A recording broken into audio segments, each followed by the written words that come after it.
আমি সবসময় আল্লাহ নবীর জন্য দুরূদ পড়বো। তবে দুরুদের মধ্যে যেখানে যেখানে আল্লাহ নবী দুরূদ সেট করেছেন, এই সেটের বাইরে আবার আমি না করি। ধরেন দুরূদ কি আযানের আগে না পড়ে? পড়ে দেখি আপনারা আযানে পড়ে, আযান শেষ হওয়ার সাথে সাথে আযানের জবাব দিতে হবে, দেওয়ার পরে আপনার কি করতে হবে? দুরূদ পড়তে হবে। এখন এই দুরূদটা অনেক ভাইয়েরা আগে নিয়ে গেছে, তাহলে কি হলো ভাই?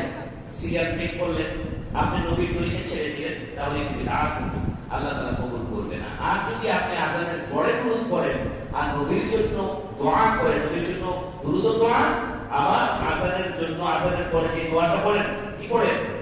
আল্লাহুম্মা রাব্ব হাযিহি আদ-দাওয়াতি আত-তাম্মা ওয়াস-সালাতি আল-কাইমা আতি মুহাম্মাদিন ওয়াসিলাতা ওয়াল-ফাযিলা ওয়া বা'সু মাকামান মাহমুদান আল্লাযী ওয়া'দাহু। এই যে দুরূদ পড়বেন, এটা টোটালটাই নবীর জন্য দোয়া। আল্লাহ আমার নবীকে মাকাম ইব্রাহিম দিয়ে দাও, মাকাম মাহমুদ দিয়ে দাও, আমার নবীকে ওসিলা নামক জান্নাতের জায়গা দিয়ে দাও। এই যে চাইলেন, আল্লাহ নবী বলেন যারা আমার উপর দুরূদ পড়লো আযানের পরে, আমার জন্য দোয়া করলো, তাদের জন্য সুপারিশ করা আমি নবীর ওয়াজিব করি। সুবহানাল্লাহ। কাজে আমার ভাইরা, এটা আমল করলে সুন্নাহ মোতাবেক তাহলে আওয়াজ।